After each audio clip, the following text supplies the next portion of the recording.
speed control of three-phase induction motor. So the induction machine, when operating from the mains, is essentially a constant speed machine. Okay?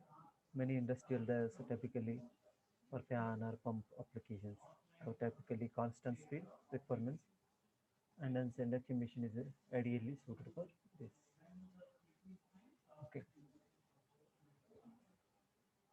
However, the induction machine is especially squirrel cage type renewable. Okay, slip ring induction motor is used for special applications where high starting torque is required. At that cases only this slip ring induction motor is used because of high starting torque of the induction motor. That is a slip ring induction motor is high. Okay, special applications, but squirrel cage induction motor is general applications. Okay, typically used for fans and pump. Okay, agriculture pumps and fans. Okay. Is quite rugged as simple construction, well. Okay, therefore it is a good candidate for the variable speed applications if it can be achieved. Okay, so how the speed is can be controlled? So there are different type of methods are there. The speed control of induction motor. Okay, so first one on that speed control by changing applied voltage. Speed control by changing applied voltage. So one relation, the torque equation. Okay, the torque equation of induction machine. That is called torque is proportional to V square. No? Torque is proportional to V square. By changing the voltage, the torque can be controlled. Okay. By changing the supply voltage, the torque can be controlled. If your torque is controlled, means the speed of the induction motor is also can be controlled. That means the speed of the induction motor is controlled by changing the supply voltage. Am I right? Anna? So yeah, by changing the supply voltage, okay, this torque of the induction motor is changed. So here V1 and V2 and V3. Okay, so V1 is greater than, V2 is greater than V3. V1 is greater than, V2 is greater than V3. So well, torque is proportional to supply voltage square. Okay, so that means your torque, let us assume torque T1, torque T2, torque T3. So when the voltage is increases, T1 is greater than, torque T2 is greater than, and T3. Okay, the starting torque of induction motor can be controlled by changing the supply voltage. Okay, understood. By changing the voltage, the torque can be controlled. But so this is called a maximum torque. Okay, maximum torque. So according to this supply voltage, the maximum torque is here. This is also maximum torque. Am I right? So for this also, this is called maximum torque. For this V1, V2, and V3. Understood?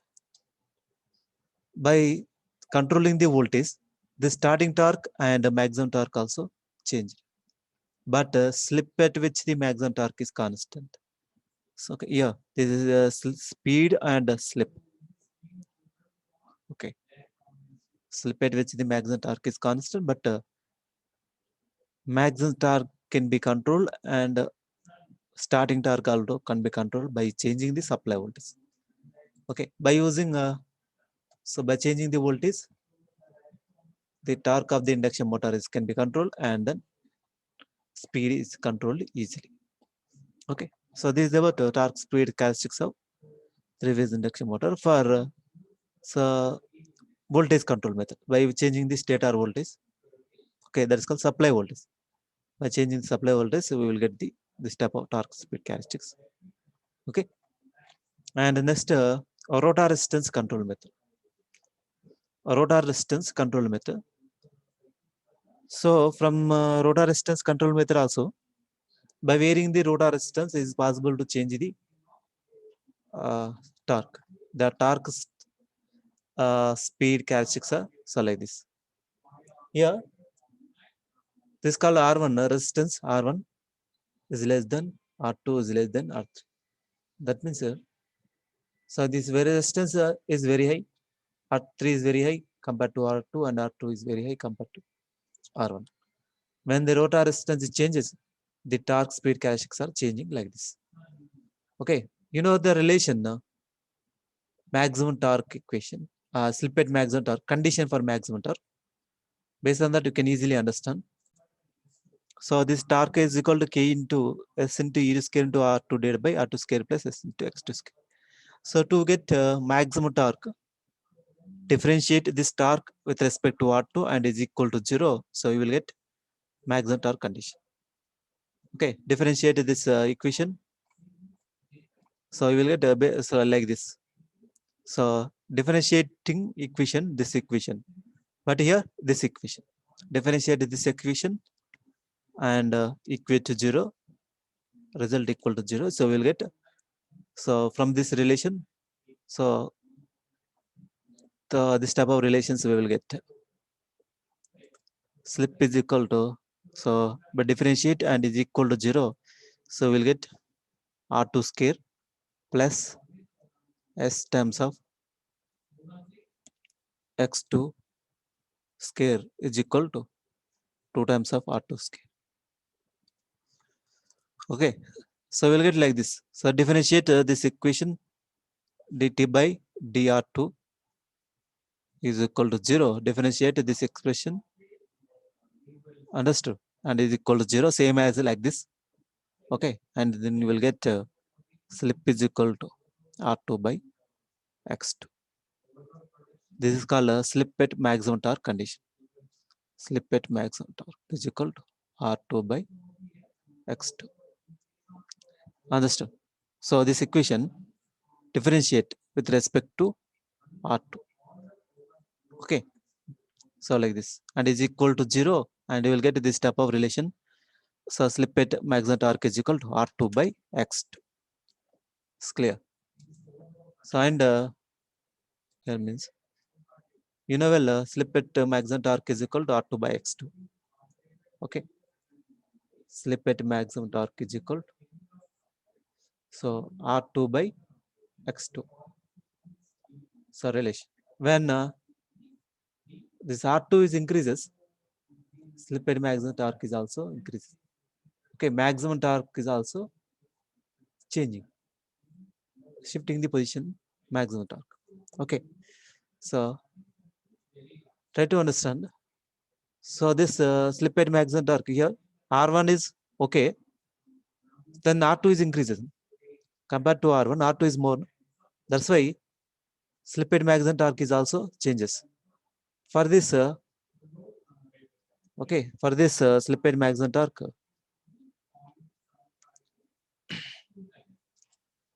so you are getting a slip at maximum torque here only. Okay, try to understand this concept. The slip at maximum torque from this graph. So this is the slip at maximum torque. This is the maximum torque. Okay, that is called maximum torque is proportional to this. Numerator. This is called slip at maximum torque. Okay, so from this, according to this, the torque is changes. Torque is here. This is the maximum torque. Okay, for this resistance R1. For resistance R1, this is called slip at maximum torque is equal to R1 divided by X2. Okay, when rotor resistance is increases to R2, okay, some other value, then slip at maximum torque is equal to R2 divided by X2. That means the here denominator is constant. Here X2 is constant, but R1, R2 is greater than R1. Na? That's why slip at maximum torque is shifting. Here slip is equal to 0. Slip is equal to 0 here. slip is equal to 1 year. Okay, understood. So that like this. So when the rotor resistance is increases, rotor resistance increasing, when rotor resistance is increasing, here the slipped magnetic torque. For R2, the slipped magnetic torque is shifting left side R. For R3, so we'll get another at another value. Okay, here. So for this, we are changing the rotor resistance. The torque of the induction motor is controlled, can be changed. Okay. So for this R1, so we are getting this is the maximum torque, slipped maximum torque. This is called maximum torque. For R2, so we are getting about this here. Am I right or not? Braking mode. Under braking mode, we will get in maximum torque. So here also here. So in between 0 and 1 motoring operation. So after that generating one. Okay, this is called rotor resistance control method. And then next, so try to consider pole changing method. Pole changing method. By changing the poles, this induction motor speed can be controlled. You know well. So NS is equal to, so what is the formula? NS is equal to 120 F by P. Na? Okay. NS is equal to 120 F by P. You know relation. If it is frequency constant, that may be, for example, 50 Hz. Frequency constant. Okay. If frequency constant, by changing the poles, okay, the synchronous speed is changing. Okay, synchronous speed is changing. That is called a stator rotating magnetic field is changes. 20 into 120 into 50 divided by 2. For example, 2 poles. For NS is equal to 120 into 50 divided by 4. I'm changing 2 to 4 by changing the pole changing method. No? Okay. So pole changing method. But P is equal to 2 to P is equal to 4. So here what is the speed? 3000 RPM. Okay. So what is the speed here? 1500 RPM. So by changing the synchronous speed, the speed of the induction motor can be changed. Okay. So 3000 RPM revolutions per minute. So for this 1500 RPM. Okay. So like this, the speed of the induction motor is can be controlled by changing the stator rotating magnetic field. Okay. We are controlling the speed of the induction. It's clear. So for this is only possible for squirrel cage induction motor. Understood? Squirrel cage induction motor. Only this is possible for squirrel cage induction motor, not for slip ring induction motor. Okay. The pole changing method is suitable for only squirrel cage induction motor. Slip ring induction motor is not possible. So try to understand this diagram by using this diagram. You can easily understand. Okay. By changing the changing the connections in different way. Okay, by doing the connections in different way, we will get this 2 pole or 4 pole. So by changing the connections of this, so we will get 2 pole machine and 4 pole machine. Special construction. So try to understand this here. For 2 pole machines, this is called one terminal, this is called another terminal. Okay, this A2 and this is called C1. These two terminals are short circuited, A2 and C1, and this we can consider as a phase, and this considered as a neutral, another terminal. This is called another terminal, supply terminals. A1 is another supply, two for single phase. Okay, for phase, so having two terminals, no? Phase and neutral. Okay, so this is another terminal and this is another. And E2 and C1 are connected. So this is for two pole machine. Okay, one connection for two pole machine. Okay, there is no use of that. So the flux lines are leaving from here, it will be acting as a north pole and it will be acting as a south pole. Okay, it will be acting as a north pole. The flux lines are so leaving from north to south. So like this. So only two pole machine. This is for poles is equal to 2. This is called two pole machine. Understood? So for this, try to consider here. This is called 4-pole machine. So this is for 2-pole machine construction. So by changing the connections only, we have to create the 4-pole machine. Okay. So the 4 poles are created by changing the connections. Okay. By changing the connections only. If the flux direction downwards direction, okay, the winding is connected according to the thumb rule. Okay. According to the thumb rule. So the flux lines are leaving from this north pole. So here another pole, here south pole. So here north pole. So like this. So this by changing the connections, this so we are created like this north pole and south pole. Okay, the flux lines are always leaving from north pole and enters at south pole. Okay, so this is for 2-pole machine. Okay, if the flux lines are leaving from this pole, okay, the flux lines are leaving from this pole, so we have to create it like this. Then these flux lines are leaving from each pole, and it will be acting as a north pole and south pole like this. Okay, here north, okay, here south. Here it is also north, here is south. Okay, the flux lines are going like this. Okay, the flux lines are leaving from this, and flux lines are leaving from this.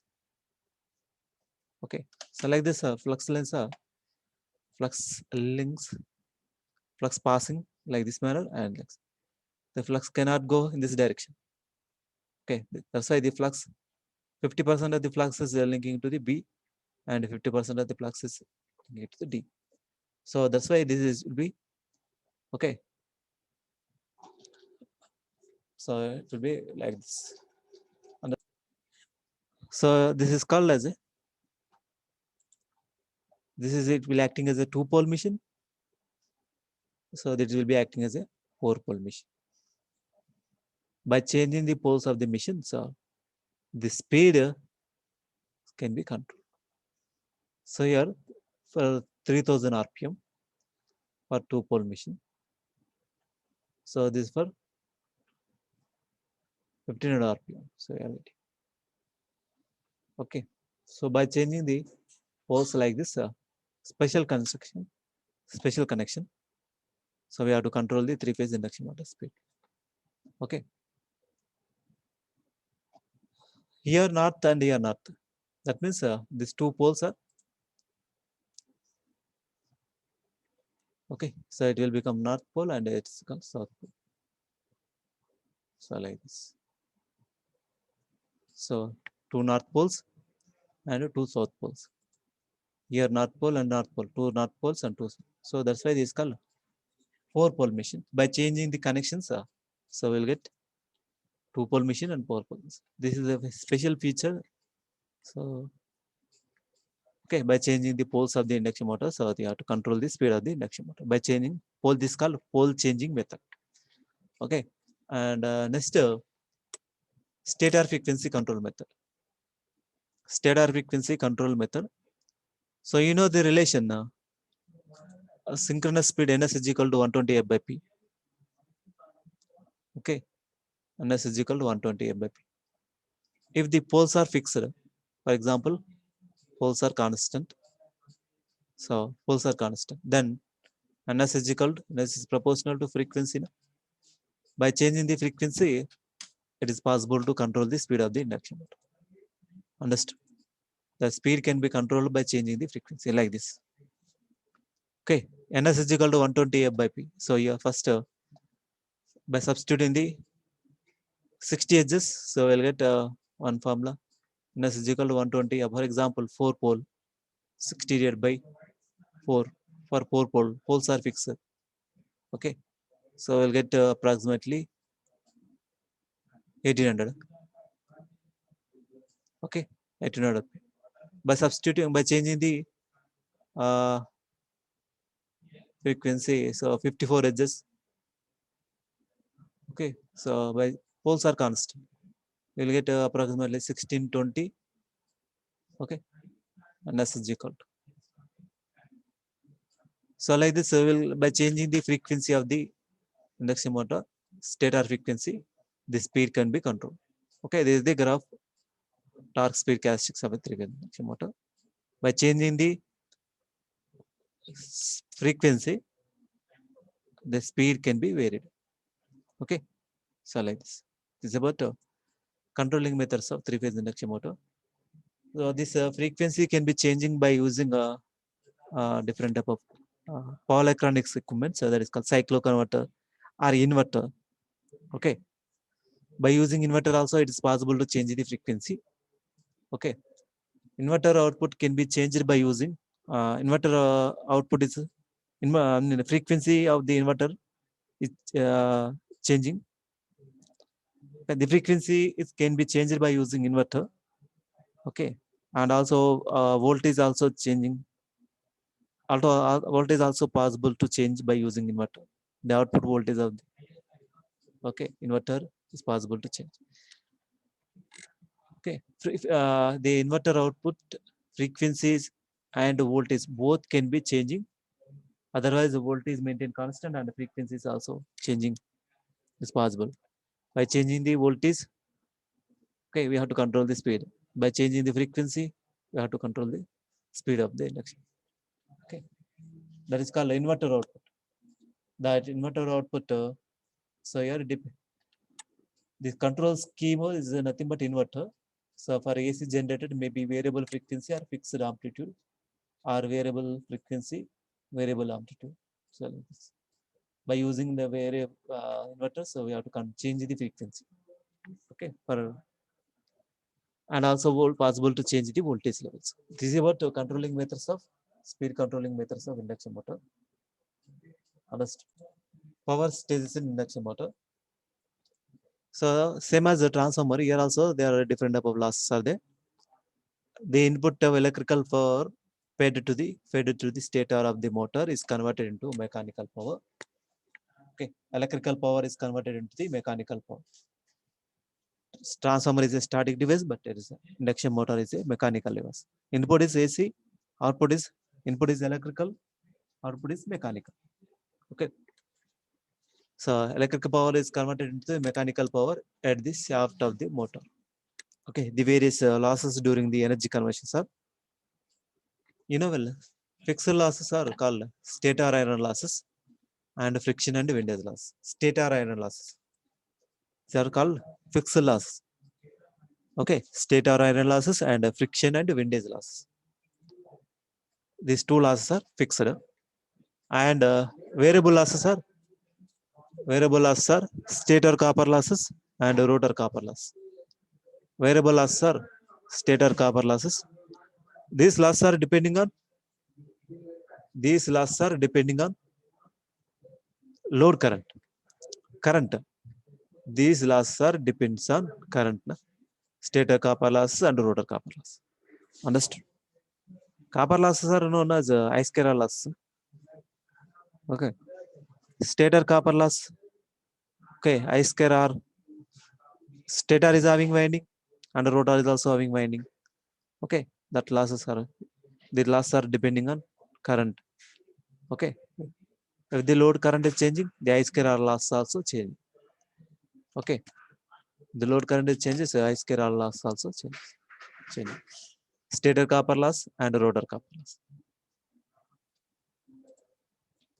So these are the different type of power stages of the three-phase induction motor. So this is called induction motor. The active power input, this is called input power.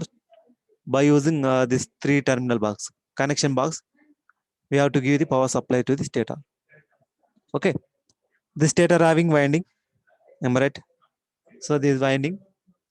So in this stator having some losses, that is called stator copper losses, stator core loss. Okay, that is called stator iron losses and stator copper loss in induction motor. Okay, stator iron loss takes place in induction motor, stator core. Okay, and stator copper loss takes place in stator winding. Okay, stator copper loss takes place in stator winding, and stator iron loss takes place in the induction motor core. It's clear. After that, the input power minus this losses is called stator output. Understood? This input power minus these losses, stator copper losses and stator iron losses, is called stator output, otherwise rotor input, otherwise air gap power. Okay. So active power is supplied to the rotor. So this power is supplied to the rotor. Active power is supplied to the rotor. This is called rotor. And also rotor is also having a rotor copper loss and